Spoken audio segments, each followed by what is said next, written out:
Hello student, welcome to success coaching centre biology classes online. हम लोग पढ़ रहे हैं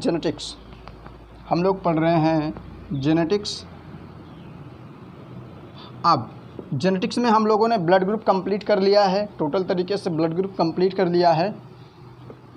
और आज हम लोग पढ़ेंगे RH फैक्टर, जिसे हम लोग RH एंटीजन के नाम से भी जानते हैं। ओके, RH एंटीजन के नाम से भी जानते हैं। और RH एंटीजन या फिर RH फैक्टर की खोज लैंड स्टीनर एंड विनर नाम के साइंटिस्ट ने की थी। लैंड स्टीनर और विनर नाम के साइंटिस्ट ने RH फैक्टर की खोज रिसस नाम के बंदर में की थी।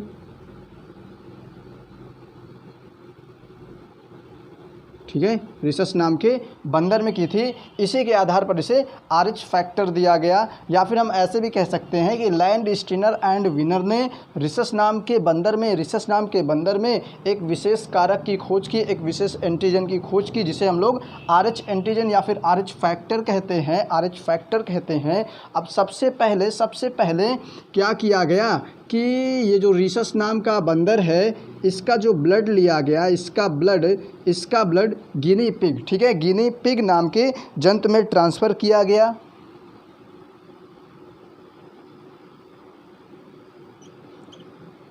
ठीक है, गिनी पिग नाम के जंतु में क्या किया गया, इसको ट्रांसफ़र किया गया, इसके ब्लड को। जब इसके ब्लड को ट्रांसफ़र किया गया तो क्या हुआ, यहाँ पर जो RH फैक्टर था, यहाँ पर इसमें जो RH एंटीजन था, RH एंटीजन था, जब गिनी पिग के ब्लड में पहुंचा तो क्या हुआ, यहाँ पर बहुत सारा एंटीबॉडी बन गया। यहाँ पर बहुत सारा RH एंटीबॉडी बन गया। ठीक है, सीरम बोल सकते हैं इसे।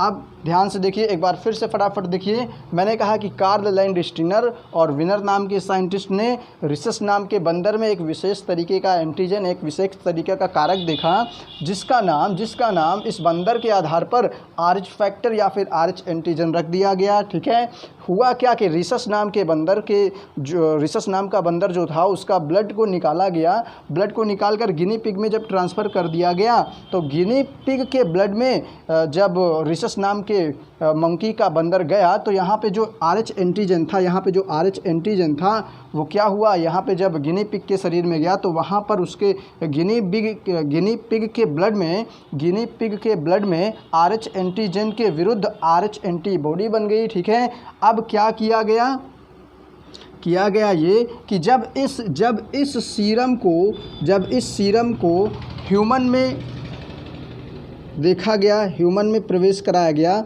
मानव में इंजेक्ट कराया गया, तो क्या देखा ये गया कि जितने भी मनुष्य हैं, ठीक है, जितने भी मानव हैं, मनुष्य हैं, उनमें से 97%, ठीक है, उनमें से 97% लोगों में RH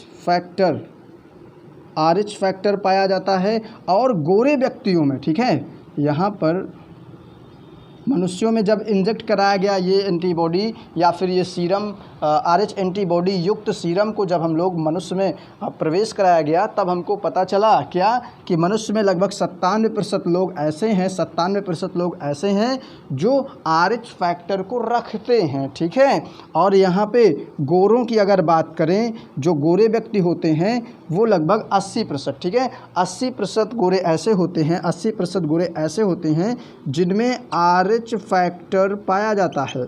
ओके, ये बात समझ में आई आपको? समझ में आना चाहिए।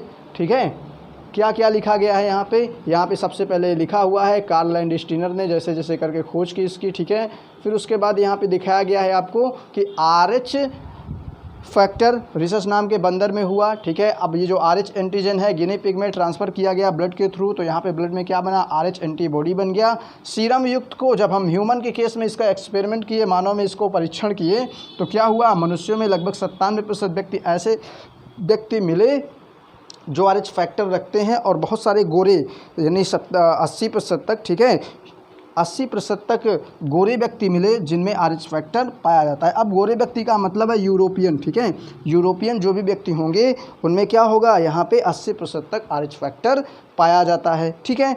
अब याद रखिए, क्या याद रखने वाली बात है कि जिनमें RH